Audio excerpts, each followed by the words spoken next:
Minas Gerais é o terceiro maior mercado de cerveja, de microcervejaria no Brasil, né? O maior desafio é entrar nas casas. Eu acho que hoje a questão tributária ela é mais complexa do que a própria produção da cerveja. Mas como a gente tem essa particularidade, que a gente está na maior rede na maior rede de Minas, na maior rede de Minas. Pô, o sorriso não consegue sair do rosto nessa hora, né? Ó, quando o pessoal me pergunta, ô Canabrava, qual que é a cerveja que você mais gosta? Eu falei, cara, que pergunta difícil. Depende muito do local, da companhia e da harmonização que você está fazendo. Profissão boa demais.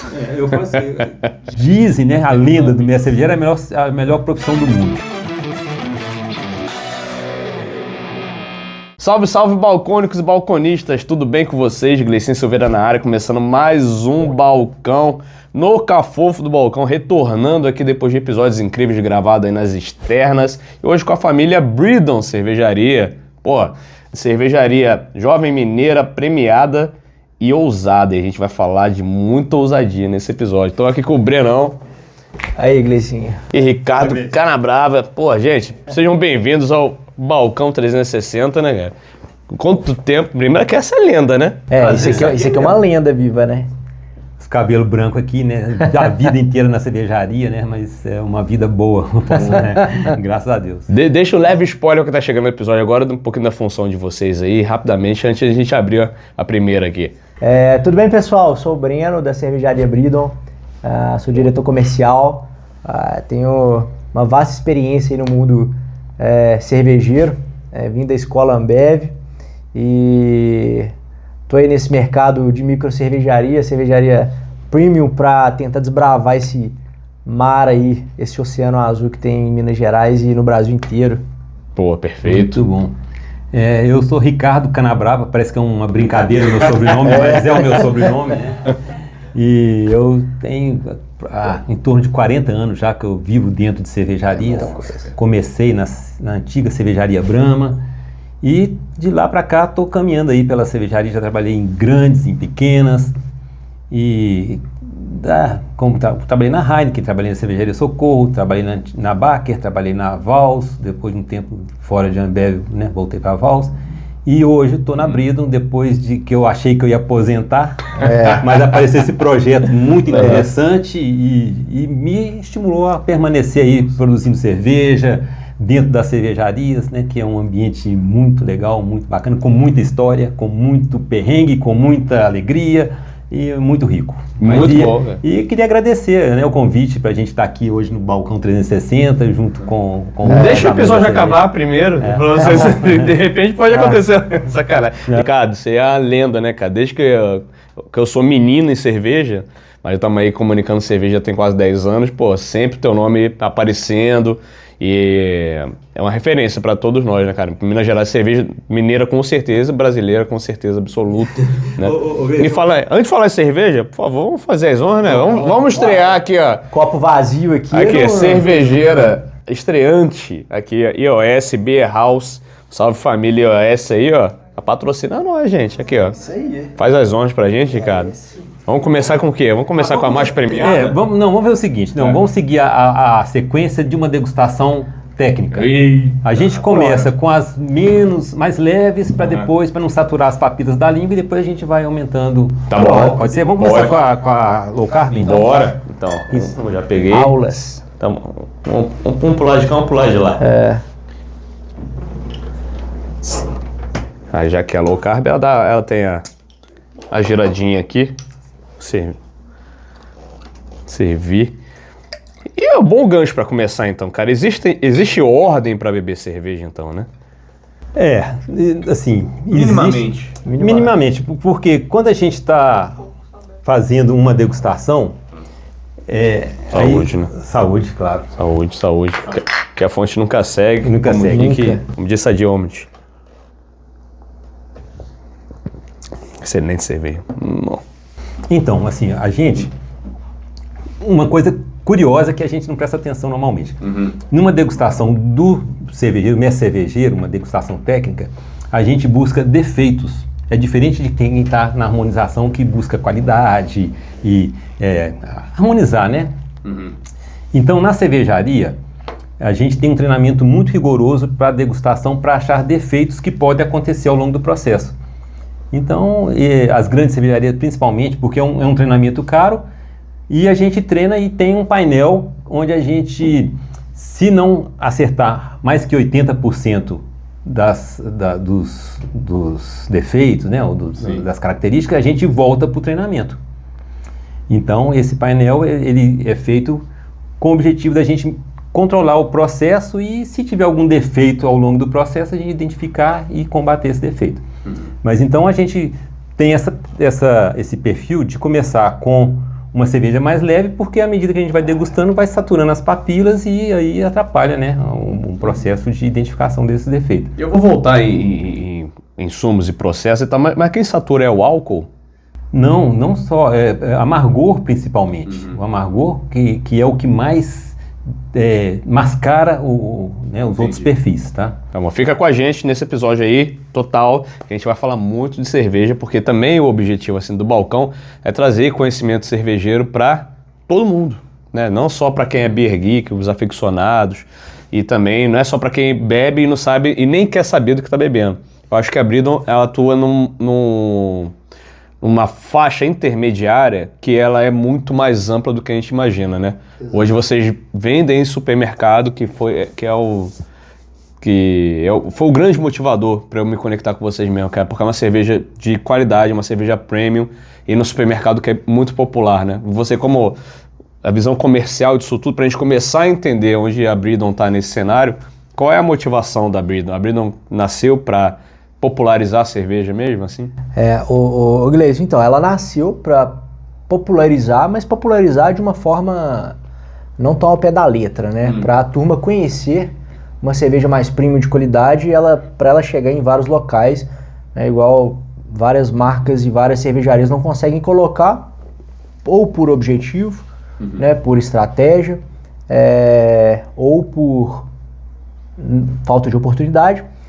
Mas a Bridon, ela quer chegar em todos os cantos aí para desmistificar que uma cerveja premium, ela é uma cerveja de alto valor agregado, então a gente consegue balancear isso aí, tá? E lançando várias linhas, né? Vários estilos, desde o mais amargo até o mais leve. Deixa eu dar pitaco aqui, eu não sei, eu não posso falar por outra pessoa não, mas pelo que eu sei um pouco, assim, quando o Diogo pensou em fazer uma cervejaria... Quem é o Diogo? O Diogo é o dono.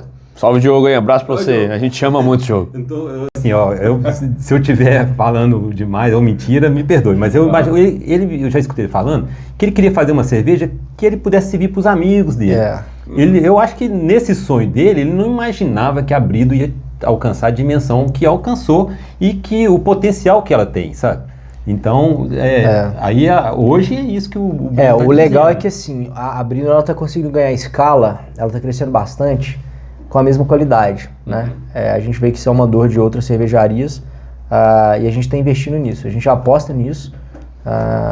Então hoje a gente visa mais a qualidade do que o retorno financeiro, justamente para conquistar o paladar, né? Até de quem não tomava uma cerveja mais premium. Isso significa que a margem de vocês está apertada no supermercado? A margem é apertada. A margem de cervejaria como um todo, ela é muito apertada. A nossa não é diferente, só que a nossa é um aperto estratégico, né? Não dá para vender caro demais, senão a gente desloca ali descola do mercado. Mas também não vamos vender barato demais, porque a gente tem que ter uma saudabilidade financeira. Mas essa é a nossa estratégia, né? Então, hoje eu falo que a Bridon, apesar de ser uma cerveja com a qualidade extrema, né, ela é uma cerveja de mercado, ela é uma cerveja comercial. Isso aí. Até porque, eu acho assim, quando você quer oferecer qualidade, isso exige um certo custo. Você tem que comprar matérias-primas boas, você tem que ter equipamentos bons, você tem que ter análises de controle de processo boas, e isso tudo exige um custo que você tem que administrar e buscar ter produtividade boa, para você não ter prejuízo, não ter perdas, etc. Mas é um jogo, você tem que ter um investimento também em qualidade, né, nesses aspectos, para você oferecer isso para o seu mercado. E aí isso tudo aperta a margem. Não, com certeza, cara. Enfim, comecei destacando o fator comercial, que é o grande gargalo para quem gosta de cerveja e quer avançar no conhecimento e no consumo, né? Desde eu consumo cerveja há muito tempo, mas começando nas artesanais, começando nas especiais desde 2009. Né? Comecei com Baker, Mercado Central, tomando chopp de trigo, maravilhoso. Foi quando começou o mercado de artesanais no Brasil, né? Antes não tinha praticamente nada de artesanal.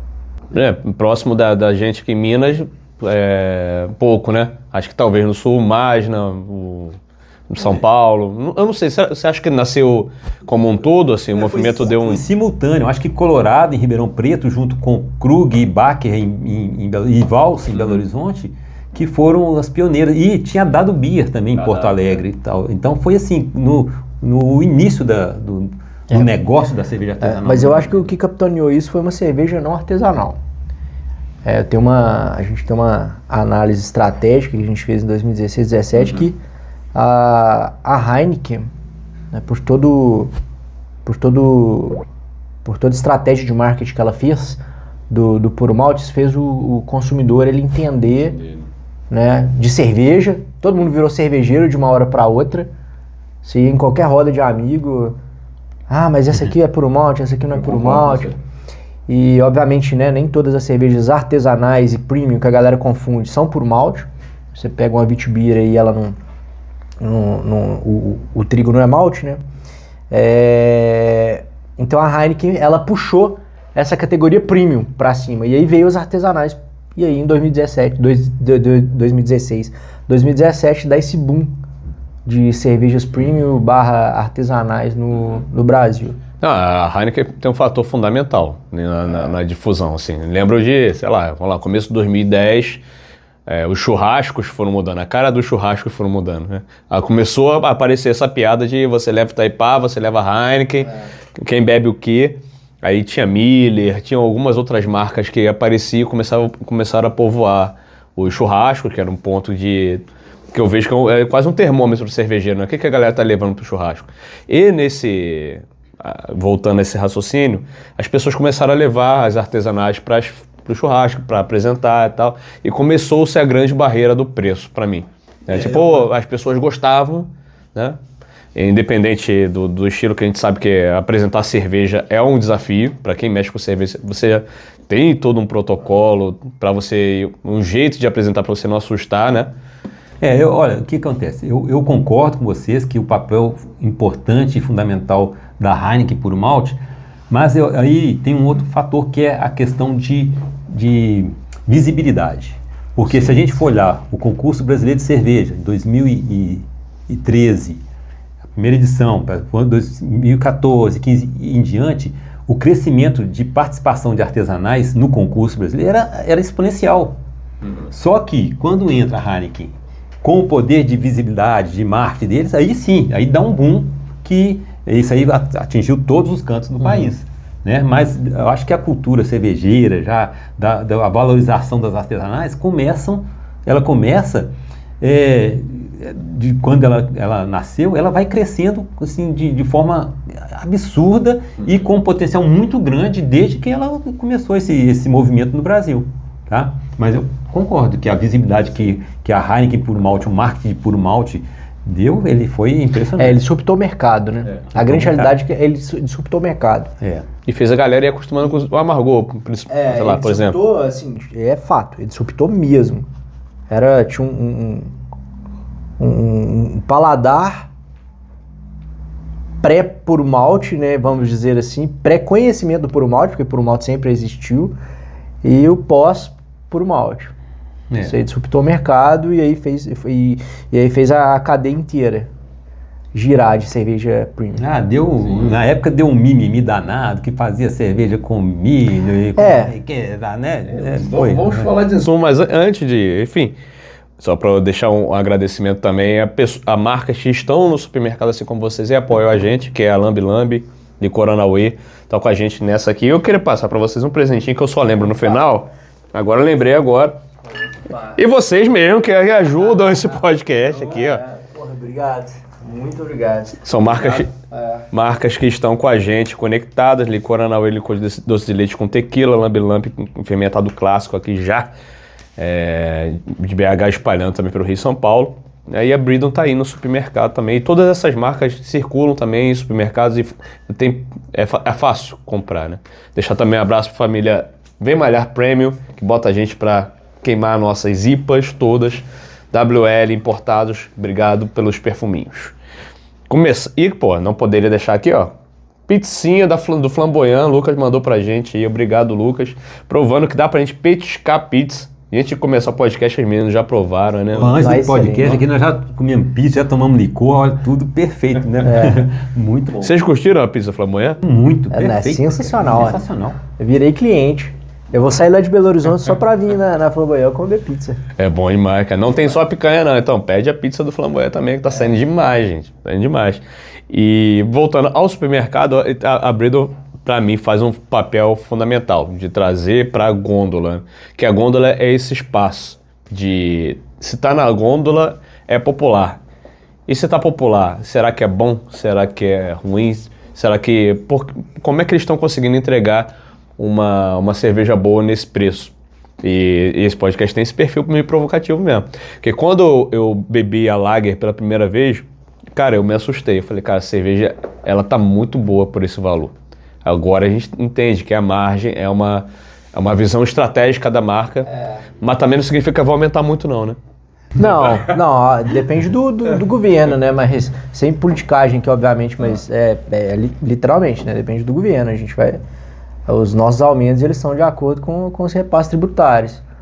E como os impostos afetam a cerveja, cara? Mas, então, o Brasil é uma coxa de retalhos, né? Na parte tributária, né? E ele afeta em diversos fatores, mas por último surgiu o imposto do pecado, né? O imposto do pecado, que eles estão até revisando isso aí, porque afetou muito a cervejaria. E isso faz com que as margens ficam totalmente espremidas. E cerveja é uma cadeia muito complexa, né? Desde a produção, a logística, a parte comercial. Então tem todo um time ali dentro que você vai compondo ali e a margem vai indo embora. Então a gente tem que saber tratar na unha, tem que saber calcular na unha e fazer um bom trabalho.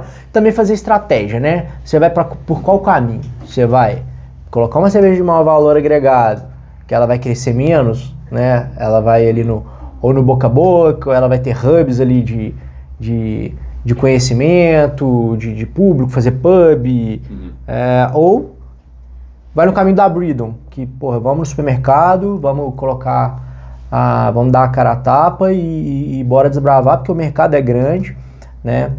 Obviamente a gente vai falar sobre isso ainda, mas tem muita coisa mudando no mercado, né? Com essa nova geração. Com certeza. O mercado está mudando, não só a nova geração, mas a nossa geração também está mais consciente, né? Em todos os aspectos alimentares, e o da cerveja não é diferente. Mas as gerações futuras, elas se preocupam, já nascem com uma certa preocupação com alimentos menos saudáveis, né? Mas a gente discute daqui a pouco. Sim, a marca já tem quanto tempo no mercado aí? Começou em 2022. Ela fez 4 anos em fevereiro agora. Ela tá com... ela é uma criança, né? Acabou de sair E nesses 4 anos, e comercialmente falando, qual foi o maior desafio que vocês já viveram? Cara, o maior desafio é... Entrar mesmo? A gente tá falando aí de Minas Gerais, né, cara? Minas Gerais é o terceiro maior mercado de cerveja, de microcervejaria no Brasil, né? O maior desafio é entrar nas casas. Você falou muito do supermercado, né? A gente divide supermercado, varejo, a gente chama de off-trade, e bar, restaurante, os demais a gente chama de on-trade. O desafio é no on-trade. Muita cervejaria e muita cervejaria consolidada. Porra, tirando a Ambev e Heineken, que já dominam o mercado, né, por si só, elas já se vendem. Eu trabalhei na Ambev muito tempo e a gente não procurava cliente. Você trabalhava com quais marcas lá? Você pode falar? Com todas. Com todas. Brahma, Chopp Brahma, Budweiser, Stella, Heineken, Spaten. A linha Vals toda. A linha Vals toda, Colorado, Patagônia, Você tinha um leque então muito grande. Gigante. Perfis muito diferentes. Mas assim, o cara, quando ele abre o bar, quando o cara vai abrir o bar, a primeira coisa que ele vai fazer é ligar pro representante da Brahma, ou da Ambev, ou da Heineken, né? É a primeira coisa. E a gente não, nesse mundo de microcervejaria, a gente tem que correr atrás. A gente tem que gastar sola de sapato e correr atrás e tentar fazer com que o cara, né, experimente a nossa cerveja. Bom, aí a gente tem as cervejarias também da nossa categoria, mas que são consolidadas. A Krug, a Laut, a Verace, a Albanos. Sim. Então essas aí tem menos resistência, né, quando ela vai no cliente. Agora, uma marca nova que o cara não sabe nem falar direito, pronunciar direito, é difícil. Então esse é um grande desafio. E esse nome tem a ver um pouco com liberdade também. Tem a ver com liberdade. Bom, é até bom você ter perguntado isso, porque muita gente confunde, né? Na verdade, a turma fala Bredon. Fala Bredon? Bredon. A última coisa que a pessoa consegue falar é Bredon, né? E o Bredon é de Freedom. E é um trocadilho de brio, de cerveja, e freedom, de liberdade. Cerveja e liberdade. Tira o F, coloca o B. Né? E aí o nosso slogan, né? Que é a cerveja da liberdade. E brew em inglês é fazer a cerveja, abraçar. A produção da cerveja. Então juntou as duas palavras, né? De produção da cerveja, brew. E isso vinha muito, hoje a Brew ela tem 2 sócios, mas vinha muito com o momento de um dos sócios. Então tem toda uma história por trás, mas é uma história pessoal e obviamente acabou se transformando em institucional. E tem uma sonoridade boa, né? Bredon. Cara, bom demais. Bredon, forte. Tem gente que pesquisa, já fiz várias entrevistas, e obviamente os candidatos, eles pesquisam o nome, né, e não conseguem... O legal é isso, porque é um nome que você não consegue achar o porquê, né? Se a gente não falar. Obviamente muita gente já conecta a Freedom.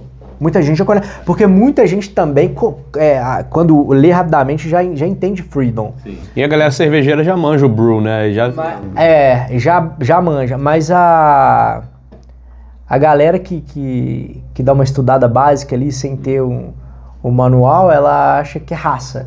E no fim das contas é raça, porque hoje a Bredon a gente vai na raça, porque o mercado cervejeiro é muito disputado. Então... Tá, deixa eu colocar uma coisa polêmica. Você está perguntando, custo não é a minha praia, tá? Como diz. Mas eu acho que hoje a questão tributária ela é mais complexa do que a própria produção da cerveja. Hoje, dependendo assim, os impostos de transporte, de mudar de um estado para outro, é uma coisa muito complexa. De produção, você vai produzir, você vai revender. Então você tem que pensar a forma como vai comprar, a forma como vai transportar, a forma como vai vender, então tudo é muito complicado. Mas uma questão que eu acho que pesa muito foram quando as grandes cervejarias começaram a entrar no meio das artesanais. Hoje o preço nas gôndolas ele é muito competitivo, então as cervejarias artesanais tiveram que baixar muito os valores de venda para serem competitivas. E isso muito em função das grandes que tinham suporte para bancar isso, às vezes subsidiar algum produto ou outro. Troca, né? Tira a margem de uma, coloca na outra. Então, e isso hoje eu acho que complicou muito a comercialização das artesanais, e assim, tanto que o período para as artesanais ele é sofrido. Para ela sobreviver, para ter uma participação boa no mercado, sabe? Então, acho que essa questão das grandes cervejarias terem entrado no mercado das artesanais atrapalhou um pouco esse mercado aqui no Brasil. Faz total sentido. E todo mundo que vem oriundo do mercado de cerveja artesanal ficou com medo, né? E alguns medos se consolidaram, né? Hoje a gente vê a Vol sumindo, né? Acho que acabou. E que é uma pena para quem era fã da marca, enfim, e saiu até uma fake news recente falando da Patagônia e da Colorado. Se é ruim para quem era fã, imagina para quem fazia. Exatamente. Então, assim, é muito complicado. E eu falo que, pra você ter uma ideia, eu fui gerente da Vals por 7 anos. E nesse período que a gente, né, que eu tive com a minha equipe lá na Vals, a Vals se tornou a cervejaria mais premiada do mundo. Nós ganhamos prêmios importantes, não é concurso pequeno, concursos grandes, né?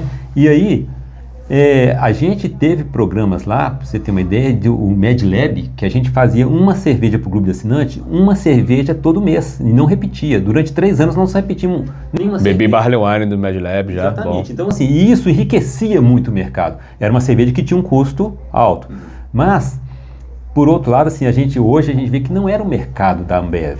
E a Ambev foi tirando esse portfólio do mercado, e aí depois a forma de venda, tá? Você pode falar melhor do que eu, Breno. A forma de venda por aplicativo, por algoritmo, prejudicou muito a venda das artesanais. O algoritmo oferecia essas cervejas diferenciadas no mercado por ponto de venda, e aí isso foi minguando, foi matando as artesanais, sabe? Sim, mas isso é na minha visão, não sei se tem um fundamento isso, mas é o que eu percebo, sabe? Mas uma coisa que vocês já trouxeram aqui, que faz parte aqui das minhas curiosidades, que são essas escolhas que começam na produção, ou começa no comercial, começa no marketing. Onde se começa a trabalhar no caso da Breedon, onde vocês começam a trabalhar?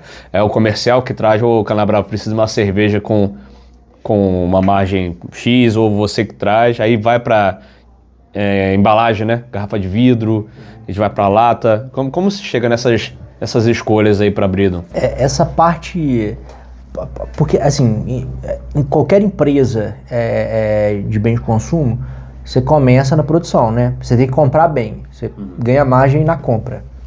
Não é na venda, tá? Então, começa na produção. Se não tiver uma cotação, uma área de cotação, de produção, de negociação boa, aí você já começa morrendo. Depois vai pro financeiro. Aí o financeiro tem que ganhar prazo, tem que negociar, né? E hoje vocês conseguem comprar bem em volume com os insumos em geral? Como eu te falei, como a gente já está fabricando em larga escala, a gente consegue poder de compra. Não muda tanto, mas a gente consegue negociar prazo, que é o importante, né, para melhorar o fluxo de caixa. Quando a gente fala em larga escala para uma cervejaria, tipo, quantos litros de cerveja? Cara, em litros? Vocês medem por isso? A gente mede os dois, depende, né? Tem sócios que gostam de olhar o faturamento. Os sócios gostam de olhar o faturamento. Eu olho volumes. Eu também olhava volume, né? Quando eu não estava na ponta da cervejaria, na Ambev, eu olhava volume, nossa meta era volume. Aqui a gente olha o faturamento. Acho que são os dois aspectos. A gente olha tanto o custo quanto também a estratégia de mercado. O que o mercado está querendo, o que o consumidor está consumindo, sabe? Para a gente direcionar isso. Sabe? Aí depois que faz essa etapa de comprou bem para produzir, negociou prazo, aí depois você vai para a estratégia de embalagem, né? E aí muita gente Vou até abrir aqui, ó, é uma pergunta até pertinente, tá, o Gleison? Hoje a garrafa ela não é tão perene como há 5 anos atrás, como há 7 anos atrás. Ela não é tão perene. Ela não consegue penetrar no mercado igual a gente chama de cerveja high-end. Porque o mercado ele é dividido, né? As craft, o high-end, aí o high-end tá ali, a Heineken, Spaten, Budweiser, Corona, Stella, e depois vem as mainstream, né? Que são as que vendem Brahma, Skol, Antártica, Kaiser. Existe esse termo do high-end para as mais comerciais também? Não, o high-end é só para... É comercial. Porque a galera da artesanal fala dos high-end. Linkando o que a gente estava falando... linkando o que a gente estava falando da Heineken, a Heineken não puxou só as artesanais, né? Ela puxou todas as premiums das grandes cervejarias. Por exemplo, a Ambev se beneficiou pra caramba nesse avanço da Heineken. Obviamente tem um susto, porque quem tinha ali 90% de mercado, de repente está com 70%, isso é um baque enorme, né? O caso da Ambev, mas depois ela começa a recuperar, tanto na margem quanto no share. Isso é assustador, mas depois fizeram uma estratégia, crescem. A Breedon, ela pega carona em várias vertentes, mas voltando a falar da embalagem, que é aí que começa, né, a estratégia de embalagem. É uma pergunta muito pertinente. Hoje as garrafas, elas não têm tanta penetração, tá? Por quê? Porque houve esse movimento das grandes cervejarias impulsionando o high-end. Impulsionando o high-end. E os crafts, né, eles foram perdendo ali tração, porque hoje se o cara vai num bar, ele quer comemorar algo, uma data especial, ele não precisa tomar um craft, ele toma um high-end. Ele toma uma Heineken, ele toma uma Stella e tá tudo certo. Que legal, porque na minha cabeça, tipo, a Heineken e Stella seriam mainstream, se elas não são mainstream. Mainstream é Brahma, Skol, Kaiser, Antártica, essas são as mainstream. Taipava. Agora deixa eu falar uma coisa aqui. Fala até duas, Ricardo. Né, quer dizer o assunto, mas quando você pergunta de Bridon e supermercado, eu acho que a Bridon tem um diferencial importante nisso, porque a gente tem uma cerveja de qualidade, ela matérias-primas nobres, processo de produção super bem controlado, o controle de qualidade, e a gente tem o acesso ao consumidor nas redes de supermercado, sabe? Então, isso é uma abertura interessante que a Bridon... Quando eu penso muito isso em Bridon, né? A cerveja liberdade da palavra Bridon, isso dá liberdade ao consumidor de ter acesso a uma cerveja diferenciada, num local que é muito acessível ao supermercado, porque às vezes o consumidor vai lá no supermercado nem para comprar cerveja não, mas a hora que ele vê aquela Bridon ali e fala, pô, uma cerveja diferente e tal, isso é uma coisa muito legal que acontece com a Bridon. E atuando nos dois polos, né, cara? E aí é exatamente isso. Bom, só que aí estratégia de embalagem, que é o mais importante ali depois de todo o staff azeitado ali. Estratégia de embalagem. A garrafa não é tão perene, non-trade, que eu citei anteriormente, que é o bar, restaurante, um beach tênis, beach sports, enfim.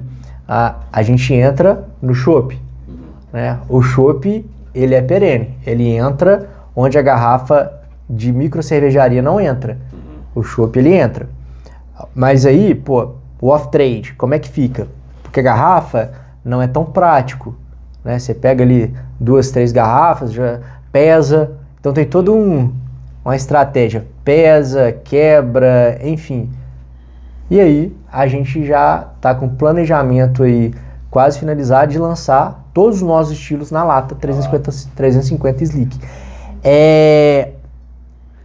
Assim, a gente está apostando nisso, o Gleison, porque o nosso segmento ele não é muito a favor dessas latas. Não por causa de qualidade, né? O segmento, você diz, a faixa que a Bridon tá nessa cervejaria? A faixa, as crafts. Mas muitas já trabalham com latas há bastante tempo. Trabalha com lata, mas não trabalha a Slick 350 tá. igual as grandes cervejarias trabalham. Sim. A Ambev trabalhava com a Patagônia Slick 350, com a Teresópolis também tem. Garden, a Teresópolis, né? E a Baden-Baden. A Baden-Baden tem toda a linha. Você não encontra as outras cervejarias, micro cervejarias, na gôndola nessa embalagem. Então a gente está apostando nela, por quê? Porque o valor absoluto. Eu acho que a gente pode até puxar a fila nisso aí. Eu acho que depois que a gente lançar... cara, interessante. Uma coisa interessante que o mercado gosta muito, o consumidor gosta muito hoje, é de novidade. Hoje o consumidor quer experimentar coisas novas, sabores novos, embalagem nova, visual novo. E isso é uma coisa, um perfil interessante. E aí, só para eu complementar, o Cana, até porque o Gleison falou, não, mas lata já tem, várias tem. Só para complementar. Os estilos lata e Slick. E nos estilos mais convencionais. Session IPA, Witbier, Amber Lager. Porque você pega outras latas aí, são as cervejarias mais, por exemplo, a Stadjever, né? Cheio de lata. Sim. Mas ela tem todo um conceito, que é sem pasteurizar, a cerveja fresca, tem todo um trabalho de armazenamento.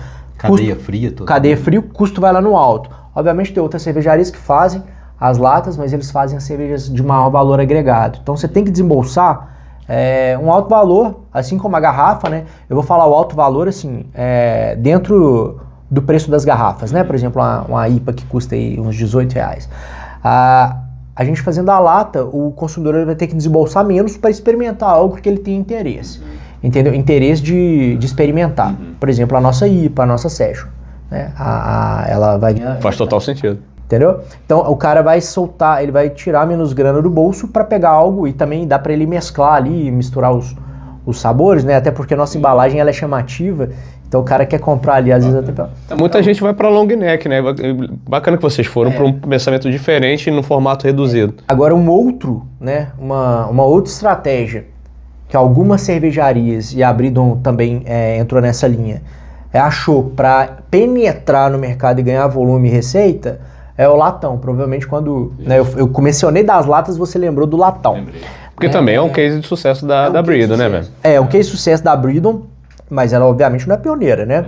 Nessas latas, poucas cervejarias têm. Nessas latas Slicks. Agora no latão, tem outras cervejarias grandes, renomadas aí, né? Que tem e assim, se tornaram até...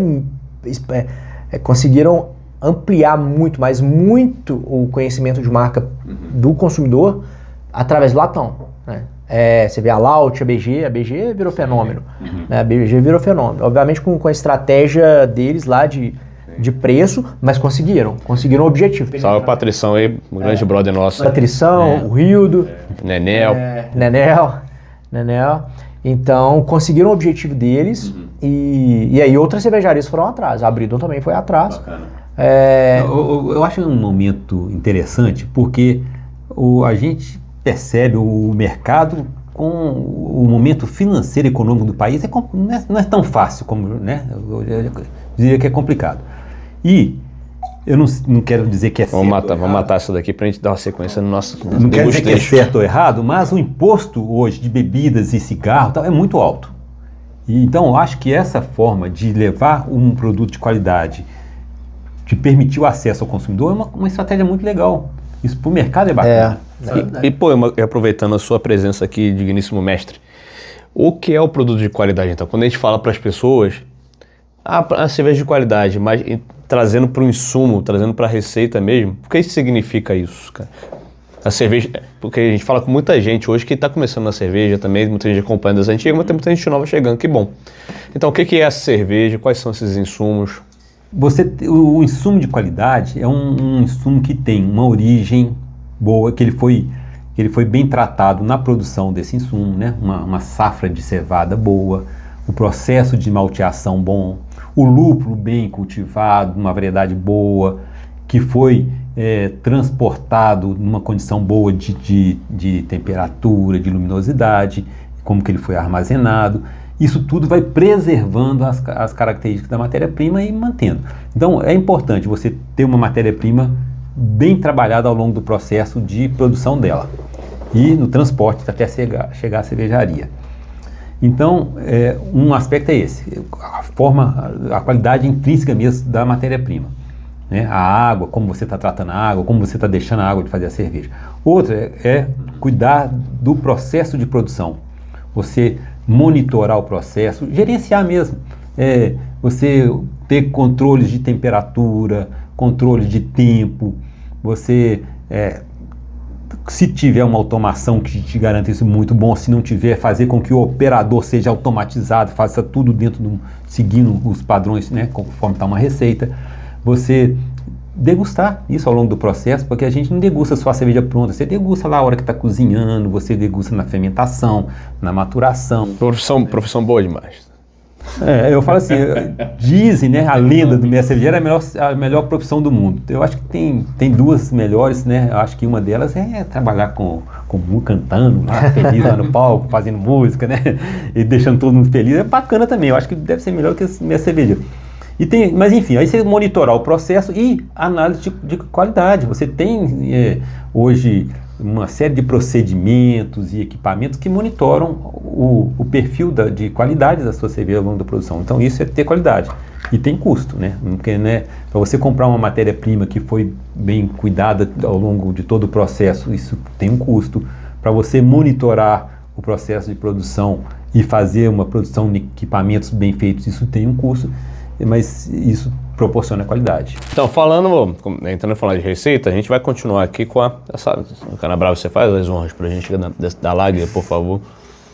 Eu não sei se era essa que você... Isso mesmo, essa mesmo. Mas é uma cerveja, como eu falei no início do papo, me chamou muita atenção pelo sabor.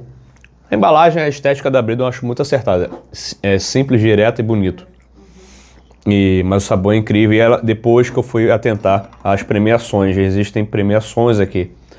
Eu queria que vocês falassem dessas premiações e o que de fato isso importa para a cervejaria. Isso acaba refletindo para vocês de alguma maneira? Então, inclusive foi essa a primeira medalha, né, que incentivou o time da Bridon a expandir a Bridon para as outras embalagens, inclusive para o chopp.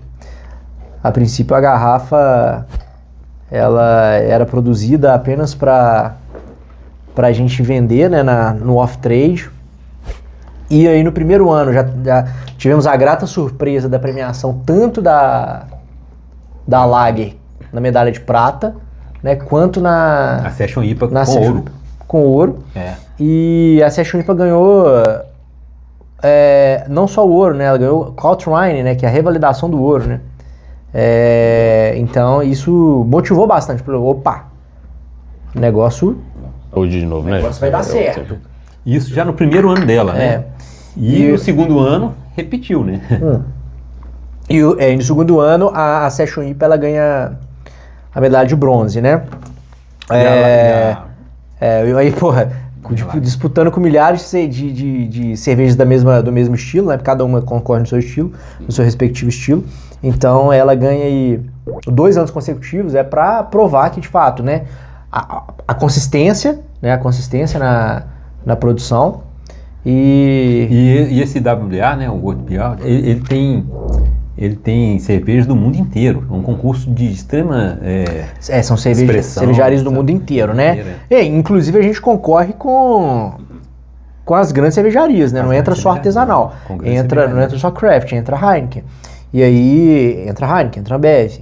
Inclusive Eisenbahn já ganhou também um dos concursos que nós disputamos. Mas a Session IPA foi para validar o segundo ano.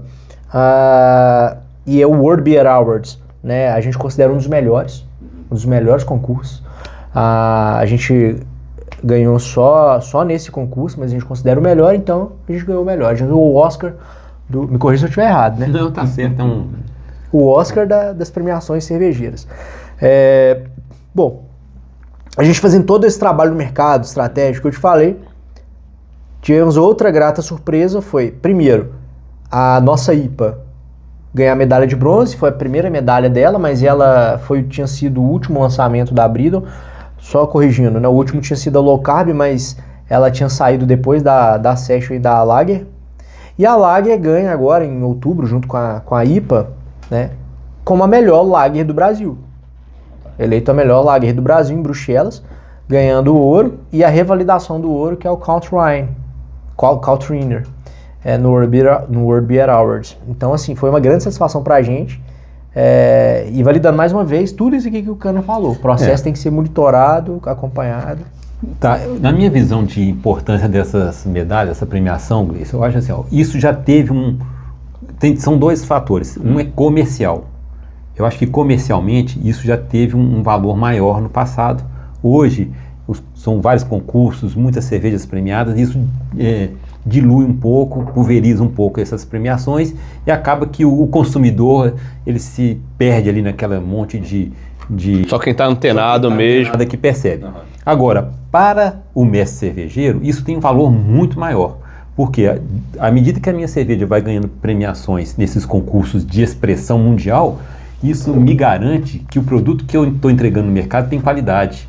Porque passa por um júri exigente, bem treinado, conhecedor de qualidade, de estilos.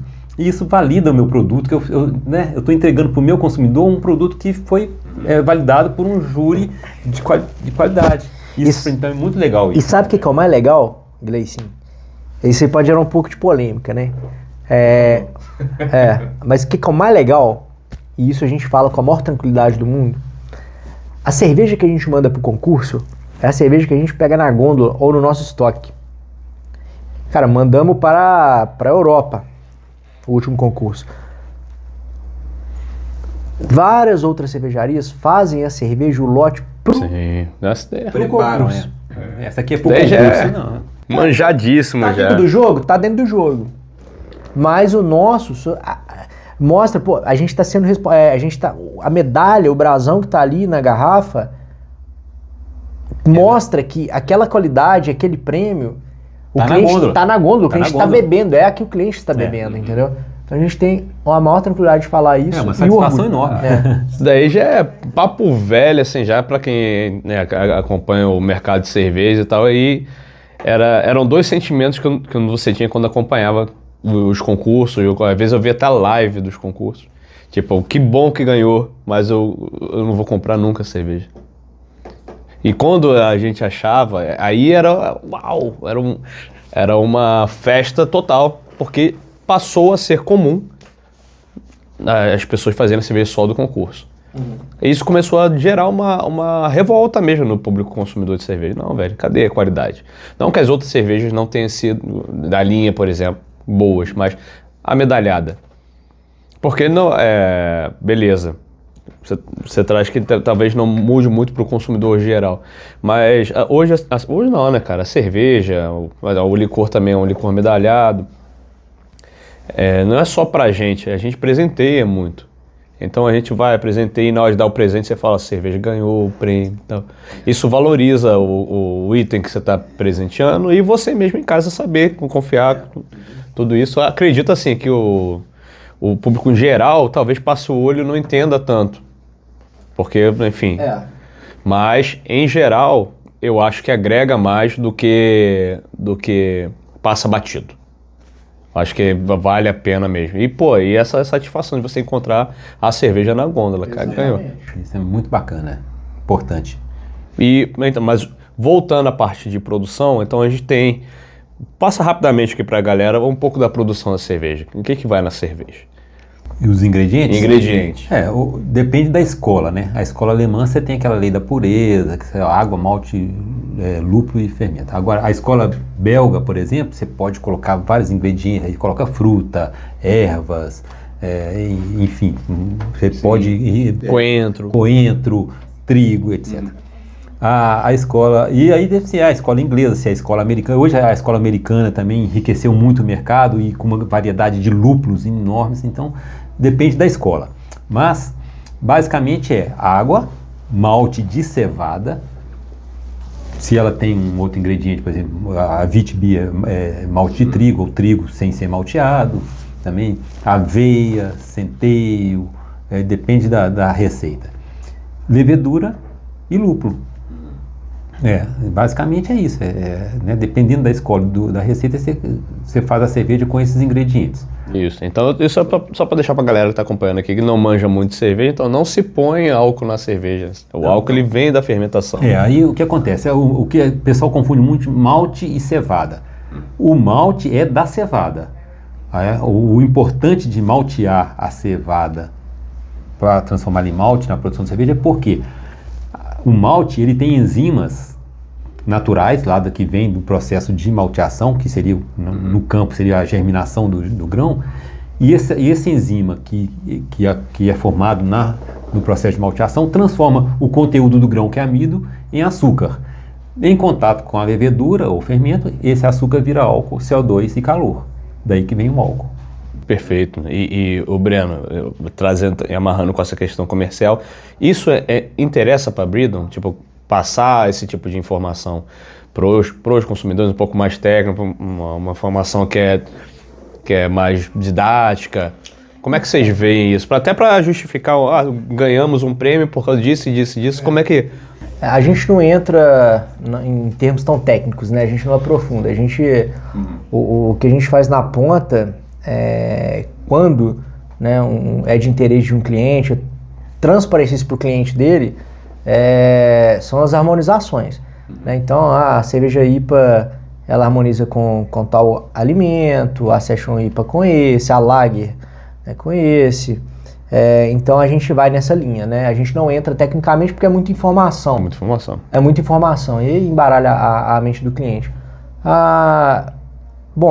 Nós temos, como toda cerveja, temos os ingredientes ali no rótulo e o que a gente faz é colocar só os highlights ali do negócio, entendeu? É colocar, essa aqui, a gente faz um trabalho de cardápio romântico, a gente chama de cardápio romântico, né? Isso tudo que eu te falei. A gente aqui em Lagoa Santa, inclusive, a gente vai entrar com o restaurante, não vou falar o nome, mas a gente vai entrar com um cardápio romântico e com todo explicativo. Cerveja tal, com isso tal, com a foto do prato. Cerveja tal, assim, e fala, obviamente, como eu te falei, os principais pontos, o IBU, o ABV, né? Que é o amargor, e o teor alcoólico, são os principais pontos ali com que harmoniza. Esses são os pontos principais, senão embaralha a mente da pessoa e aí de repente não está entendendo mais nada. Vai bebendo e não entende mais nada. Os interessados estão vendo esse podcast agora aqui, se navegando, né? Que é uma piscina cervejeira, né? Piscina do conhecimento cervejeiro. Mas eu perguntei, eu trouxe isso porque é interessante, porque parece que a Bridon ela tem duas mãos fortes, que é a mão popular e a mão do premium. E parece, durante muito tempo, assim, se comunicou isso, que as coisas estão separadas. Parece que o bebedor do latão da Pilsen, ele não vai se interessar muito por informações técnicas da Lager ou da IPA.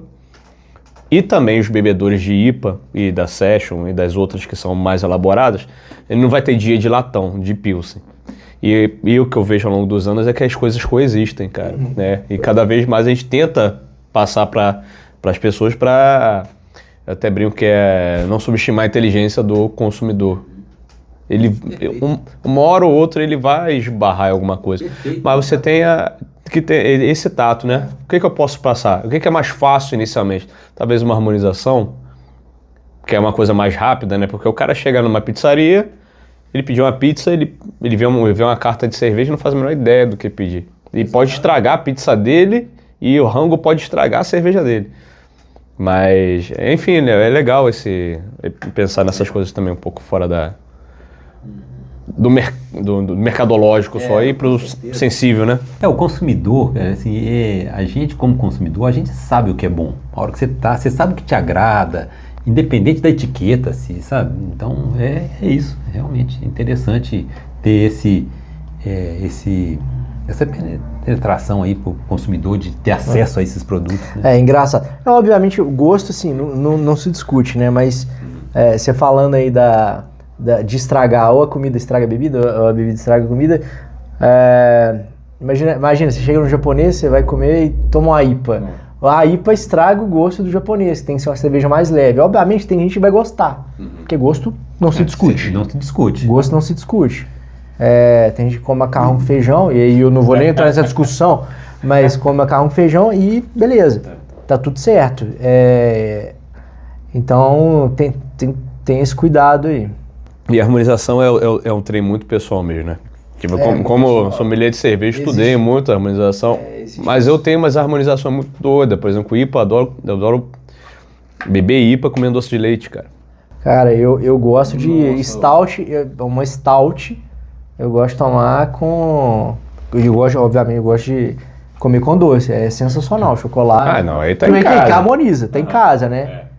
Mas quando o pessoal me pergunta, Canabrava, qual que é a cerveja que você mais gosta? Eu falei, cara, que pergunta difícil. Eu falo que o meu gosto, assim, depende muito do local, da companhia e da harmonização que você está fazendo. Então é muito, isso não é uma coisa específica, assim. Agora, como uma receita rica, tal, tudo bem, eu posso ter a minha opinião. Agora, qual que eu prefiro? Depende muito disso, do momento, da companhia, do lugar, da situação.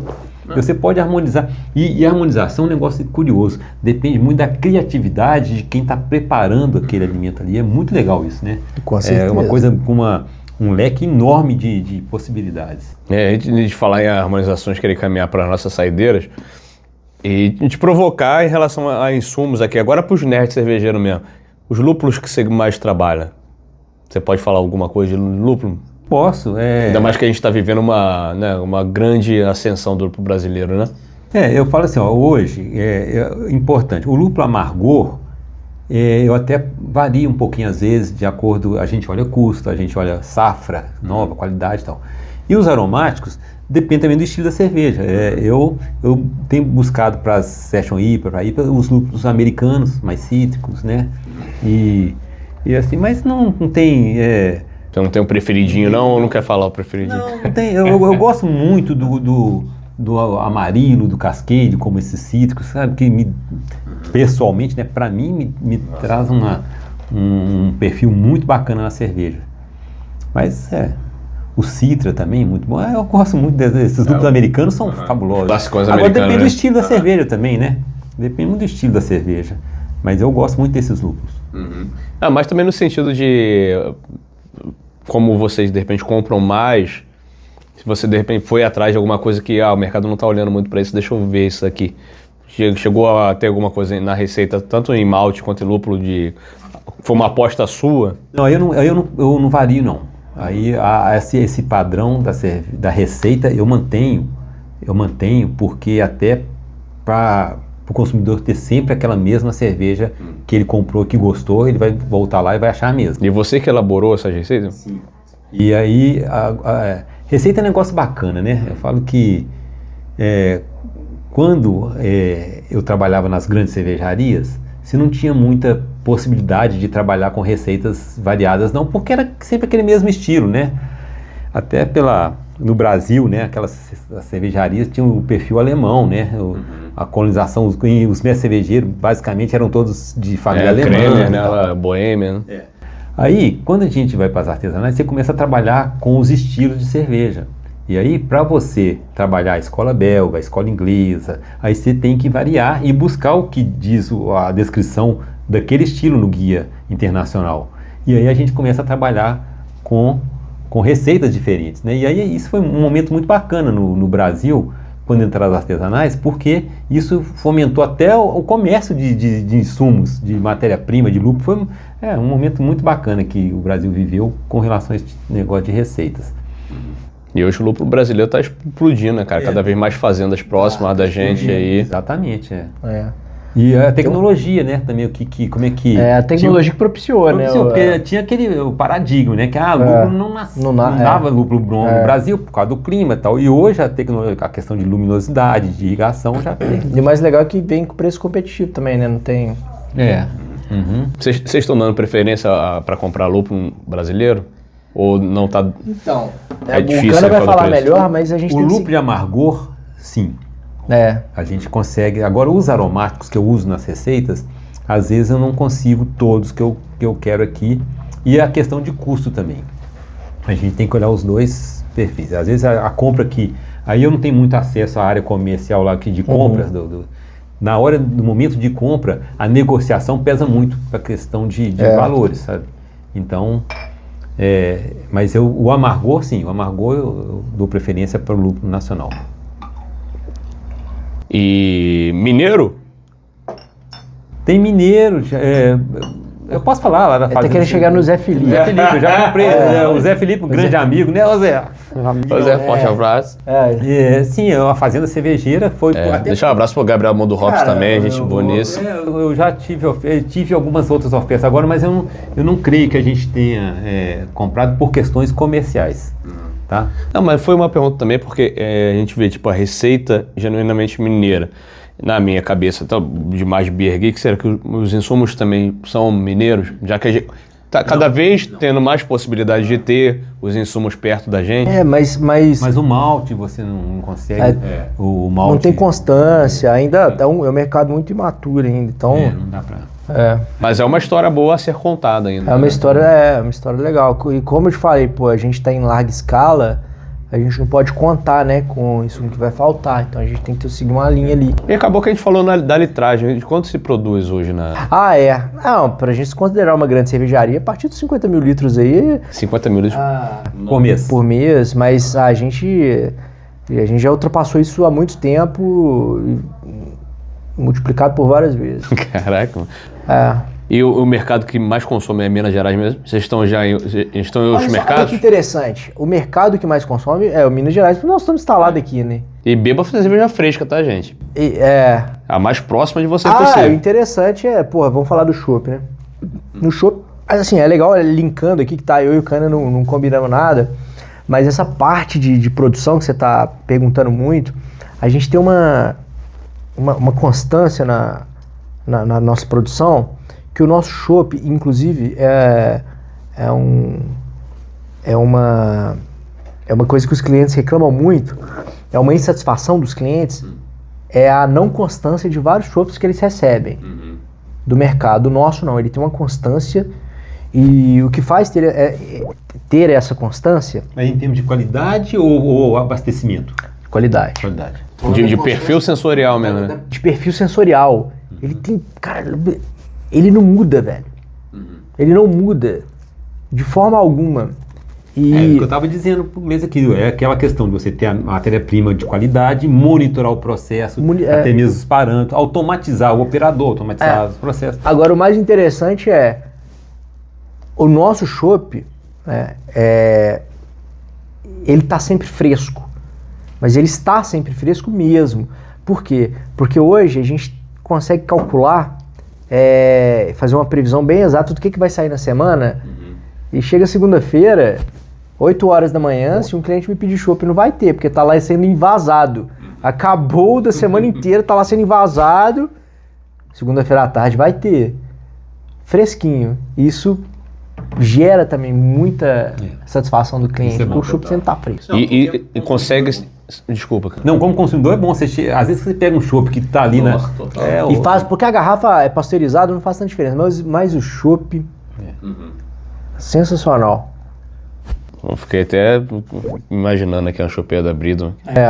Podia ser uma chopeira aqui, né? Podemos trabalhar nisso. E pra gente caminhar aqui pras saideiras, deixar umas dicas aqui pra galera mesmo, que tipo, essa foi uma dica fantástica. Se o chopp, você pede o chopp, ele varia, tem alguma coisa errada. Talvez até mesmo vocês têm intermediários assim do chopp, vocês mesmo entregam. Não, operador logístico não, Porque isso daí a galera armazena em sol e isso faz um mal danado pra cerveja. A gente entrega o nosso. Cara, o nosso chopp sai tão fresco que ele não passa pela câmara fria. A gente não armazena ele na câmara fria. Que isso, bicho. Vai da produção pro mercado. Tem esse ponto também. A gente não produz ele só um dia da semana. Vai produzindo todo dia. Aí vai pegando da fábrica, literalmente do tanque para do tanque ao copo. Do tanque ao copo. Não é do campo ao copo, mas é do tanque ao copo. Literalmente, cara. E o chopp vende mais então hoje? Muito mais. E quem é o cliente do chopp? Peraí, deixa eu fazer um adendo aqui, tá? O nosso maior volume de latão. É porque, porra, a gente tá dos maiores redes de supermercados aí do Brasil. Então não tem como competir. Que é o supermercado BH, que a gente, não sei se falou. Supermercado BH. Que é o supermercado BH. A quarta maior rede. Qualquer pequeno. Pô, o cara tá com 400 lojas. Então, e a gente tem toda. Por enquanto. Mas é exclusivo? Vocês vão para outros supermercados ou não tem esse interesse? Não, a gente vai para outros. Mas como a gente está satisfeito com ele também, então... Aí virou uma parceria boa. Então tem esse adendo. Porque naturalmente o volume de chopp nas cervejarias, nas micro cervejarias é maior do que as outras embalagens. Porque o chopp tem uma recorrência de compra constante. O cara que compra o chopp, ele precisa daquilo, né, uma commodity ali do bar dele, digamos assim, uma commodity, e o cara gira aquilo ali com recorrência e com volume. Mas como a gente tem essa particularidade, que a gente está na maior rede na maior rede de Minas. Na maior rede de Minas. Pô, o sorriso não consegue sair do rosto nessa hora. Ele então, bom demais. Todo mundo agradece por isso, cara. A nossa garrafa e lata vende mais que o chopp. Mas o chopp tá assim, é absurdo, tanto que ele tá crescendo. E logicamente, o bar é o cliente, o zaço do chopp, mas as pessoas voltaram a fazer festas em casa depois da pandemia. O que vocês sentiram assim? A galera começou a contratar mais chopp? Demais, cara, assim... A galera entendeu que dá trabalho mexer com garrafa em festa, é melhor ter a chopeira. Entendeu? O latão, na pandemia, as latas, eu até poderia ter linkado isso à estratégia das latinhas, né? Mas não é, mas é um perfil. Na pandemia, eu tava na Ambev na época, né? mas na pandemia o cliente migrou de garrafa para lata dentro do supermercado. Tô falando do bar tava fechado, mas do supermercado, porque o volume de lata tinha caído bastante, depois que surgiu todos esses movimentos aí de craft, high-end, garrafa, qualidade, cerveja de garrafa é melhor. Tinha as rolhadas também. As rolhadas. Aí na pandemia o jogo virou e o cliente começou a comprar muita lata e isso continuou pós-pandemia. Então a gente... Por quê, Bruno? Por conta de ter que levar e trazer... Não, mas era descartável. Sabe o porquê? Cara, obviamente pela praticidade, né? Não tem o que discutir, o principal ponto. Mas qual que era o principal meio de você conseguir uma bebida na pandemia? Zé Delivery. Zé Delivery. O Zé Delivery bombou na pandemia. Zé Delivery. Pô, lá tem garrafa? Tem, mas... E a jornada do supermercado experimenta comprar 6 garrafas, experimenta comprar 6 latas. Porra. Com certeza. Exatamente. Com certeza. Agora a gente falou isso antes de começar a gravar. Você joga no carro, ali na mala, despreocupadamente. E custo também, tá? A lata no passado era muito caro. Agora aí foi invertendo. Os valores de embalagem foi invertendo. E hoje a gente tem muitos envasadores até perto da gente, né? Então, voltando às dicas. Então, preste atenção no chopp que você está recebendo. Quais outras dicas você daria, assim, para quem está querendo comprar cerveja ou está querendo entender um pouco mais? Seja independente do nível do consumidor, assim. Deixa umas boas dicas.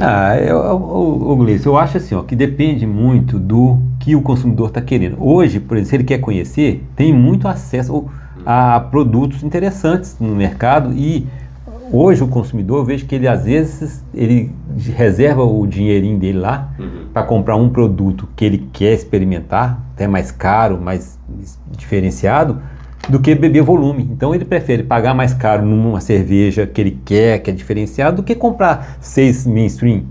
Ele compra uma do que ele quer experimentar. Então assim, olha o mercado, vê o que tem de opção, depende do estilo que ele quer, se a cerveja tá nova, se não tá velha, lá na gôndola. Eu sempre falo pra galera, tipo, como tudo, você começa a beber cerveja pelo ouvido, né? Então, compra a cerveja, abre, ela tem que fazer o barulho da carbonatação mesmo. Né? Se a cor estiver estranha, né? Hoje, a gente tá vendo que aqui acabou que a vazão é rápida. Porra. A aparência dele. A aparência, né, cara? Né? Dependendo do estilo aí que tem. Você que tá chegando aí, de repente não manja de cerveja, vai pegar a cerveja tá meio turva. Calma, pode ser do estilo, dá um Google antes. Né? No caso da Lager, das Pilsner, não. Inclusive são cervejas muito difíceis de serem feitas. Então, se eu puder também deixar uma dica, compre as Pilsners e compre as Lagers da cervejaria. Se essas cervejas estiverem boas, provavelmente as outras também estarão. Com certeza, porque os defeitos são muito mais perceptíveis nas cervejas Pilsen, Lager, nessas mais leves. E falando em leveza, até para chegar nesse ponto que a gente tinha combinado de falar também, não esqueci, a gente começou bebendo uma cerveja de 3,9 teor alcoólico, e existe uma tendência de mercado mesmo de cerveja cada vez teor alcoólico menor e a zero álcool é sem álcool, né? E isso é um movimento de mercado que ele não vai mudar e não é onda. Né? A saudabilidade, né? A saudabilidade. Hoje é meta da humanidade isso. Então, produtos funcionais, produtos menos prejudiciais, e o cliente está olhando isso. E também pela cultura, né? Não é só pela cultura alimentar, pelos hábitos, né? Pelos hábitos do dia a dia do consumidor. Por exemplo, corrida. Corrida hoje dominou o mundo. Não é só no Brasil, é no mundo. No mundo. Eu acho que a coletividade tem dominado o mundo, né? Exatamente. Movimentos coletivos. Tava falando de 12 Beers, né, cara?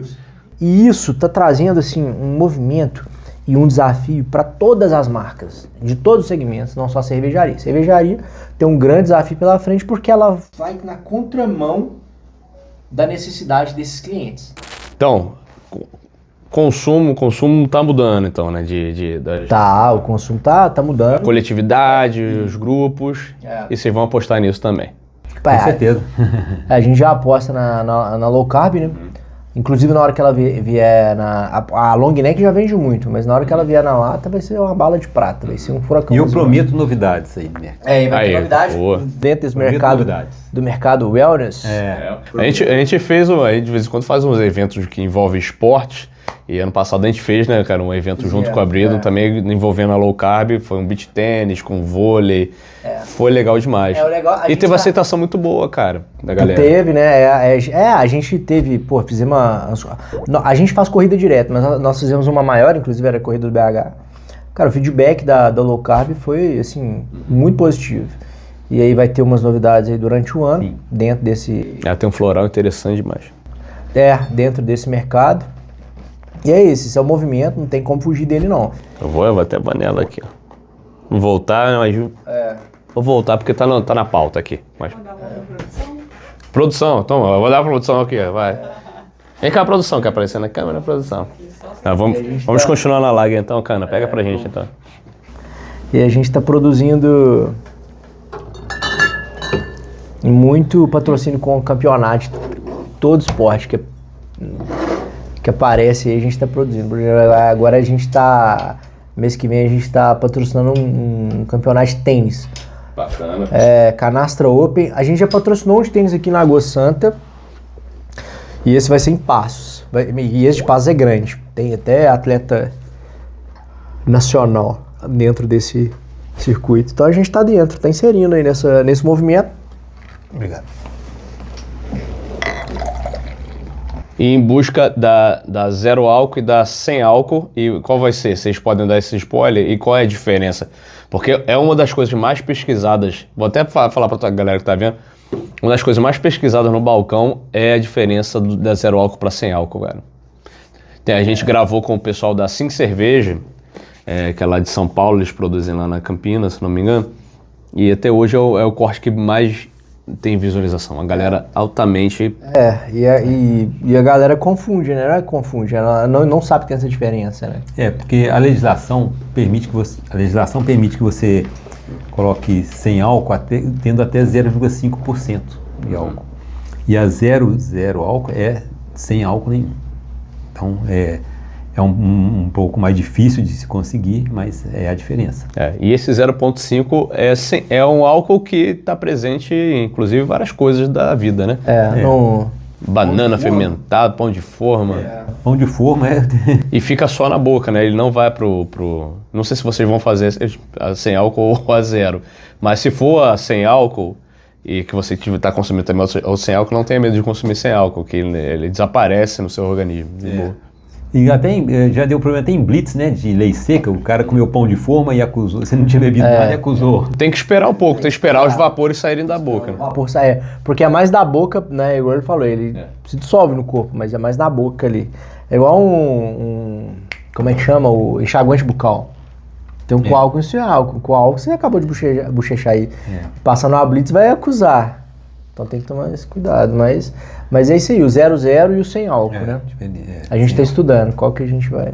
Pô, tem spoiler? E cara, os processos são muito complicados, né? Tem zero álcool, tem sem glúten, né? Os processos são muito complicados para, de repente, a gente falar agora em poucos minutos, mas basicamente como se faz uma cerveja sem álcool? Pelo menos qual vai ser a tua escolha, assim, de processo? Para você ter uma cerveja sem álcool, assim, antigamente, você lembra daquelas cervejas Kronenbier, que você bebia, aquilo era mosto. Você cozinhava os maltes ali e não deixava fermentar muito pouquinho, então fazia pouquinho álcool, mas tinha aquele gosto de mosto. Então você tem esse processo, você tem como usar uma levedura que metaboliza de forma que dá produzir menos álcool. Você tem os processos de tirar o álcool depois que a cerveja está pronta. Hoje o processo para deixar a cerveja zero álcool mais usado é uma destilação, né? Você faz uma osmose reversa sobre o vácuo e tira o álcool. Esse é o mais eficiente e que preserva mais as condições originais da cerveja. Mas são várias técnicas. E qualquer outra pergunta? O que você iria escolher de processo? Eu escolho uma zero álcool e com essa tecnologia que preserva mais a condição original da cerveja.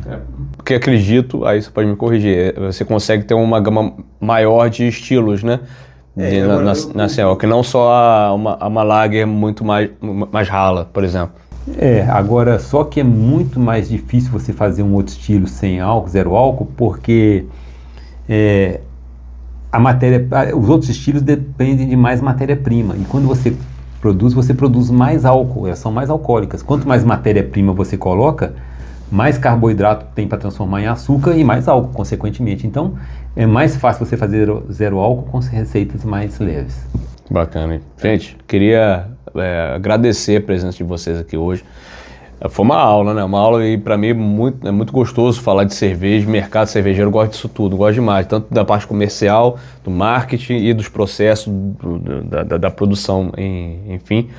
Queria convidar vocês a deixar as redes sociais da Breedon e os próximos, eu sei que vai vir essa questão dos leak e da sem álcool, mas em termos de sonho, assim, o que vocês estão visualizando para a marca? Assim, vamos colocar 5 anos aí. Então, a marca 5 anos, é uma cervejaria de 4 anos, né? É mais que dobrar aí o que a gente já tem feito, mas a Breedon, ela quer ser uma cerveja desejada, e eu acho que ela vai conseguir isso, porque eu acredito que ela vai conseguir, porque hoje a pessoa ela procura Breedon na gôndola, assim, incessante. O que eu recebo de WhatsApp, o meu WhatsApp tá na link da bio da Breedon. O que eu recebo de WhatsApp de gente de todos os lugares procurando Breedon é incrível. Então eu acho que ela vai ser uma cerveja desejada justamente pela principal característica dela, né, que é a simplicidade. Porém, né, a simplicidade bem feita, né? O básico bem feito. O básico bem feito é o básico bem feito, ele sempre dá certo. Ele sempre dá certo e é a nossa Breedon. Mas assim, a gente vai, obviamente, a gente quer lançar várias plataformas ao longo desses 5 anos aí para comunicar com o cliente de uma forma mais, digamos assim, mais pertencente. A gente falando aqui da Low Carb, a gente vai criar vários e vários projetos aí para essa cerveja, que é uma cerveja que, da categoria Light Beer, ela é uma das melhores. Sou suspeito para falar. Eu também, eu acho demais. Mas ela é uma das melhores, então vai ter muita coisa nova aí para os próximos 5 anos. Fantástico. E hoje sim, a gente encontra a Breedon na rede BH, onde mais, e nos BH de outros estados também? Nos outros estados. Que o BH é tão doideira que tem BH no Espírito Santo. Espírito Santo é um mercado promissor, inclusive. A performance da Breedon lá no BH é melhor que a de Minas, quer dizer, o Capixaba adora a Breedon. Caraca, salve Capixaba aí, ó. Salve. Turma boa, sou apaixonado com o Espírito Santo, bom demais. E a gente vai para outros estados em breve. Você pediu a nossa rede social, né? Sim. @Breedon, @cervejaria Breedon, Breedon Cervejaria, desculpa, @Breedon Cervejaria. A gente está fazendo uma manutenção no nosso site para virar e-commerce, já, tá no forno, já tá saindo. E aí vai atender inclusive várias e várias mensagens que eu recebo de todos os lugares, de outros estados que a gente ainda não tá para comprar, né? Porque o cana brava aqui, o bichinho é bom, a mão do cara é boa. E então a gente vai ter já. E a gente tem o delivery, o número tá na bio também do Instagram. Quem quiser o delivery do chopp, a gente instala o chopp, todo o enxoval, o chopp fresco que a gente estava comentando aqui, né? A gente tem no telefone, o canal no link da bio. Chamou, a gente atende. E é isso. Obrigado, Gleison, pelo convite, tá? Pô, uma satisfação minha. E que bom que o Cana pôde vir também, né? Porque o papo aqui foi bem técnico e é importante, porque a gente tá precisando disso, né, Cana? Falar mais sobre. A minha alegria, a minha felicidade é estar aqui falando de cerveja. Na verdade, assim, você perguntou os meus anseios como Breedon. A coisa que eu mais gosto é de gente no mundo, né? Minha esposa primeiro, né, meus filhos e os amigos. A gente viver com amigos é muito bom. E nada como ter uma cerveja para fazer um brinde com os amigos. Então, eu como Breedon, eu espero poder continuar fazendo essas receitas maravilhosas e ampliar esse leque de cervejas para o consumidor. Para a gente poder brindar muito, para a gente fazer muita festa E agora você está vindo para Lagoa Santa, né? Vão ser vizinhos. exatamente. E aí ver muita gente feliz e comprido, isso é a minha grande alegria. Tá? E assim, eu agradeço também o convite, Gleice, de estar aqui com vocês. É muito bom falar sobre cerveja, né? Um produto que traz muito prazer para a população, e a gente faz festa, e é muito interessante, um processo milenar e tal, que tem muito, se deixar a gente conversa a noite inteira sobre isso aqui, mas é isso, obrigado, um abraço a todos que estão nos ouvindo aí. Pô, e sua rede social, que você é um cara que postador. O meu eu acho, eu nem sei direito, eu acho que é @ Ricardo Canabrava, eu acho. Tem lá os stories lá sobre produção, né? Quando você está na fábrica lá, mostra. Eu gosto de mostrar minha Breedon lá. Mas, gente, obrigado. Vocês chegaram até aqui, Gleicinho Silveira aqui no Balcão 360, mais um episódio maravilhoso. Pega esse episódio, compartilha para todo mundo, manda nos grupos do WhatsApp, Telegram, bota no seu Instagram, no seu TikTok, compartilha os cortes, se inscreve no canal, apoia esse podcast em apoia.se/balcão360, ajuda a gente lá também, fortalece as marcas aí parceiras. Muito obrigado sempre, tamo junto e conectado. Falou? Valeu. Nos vemos na próxima. Saúde. E que a fonte nunca seque. Saúde. Cheers. Cheers.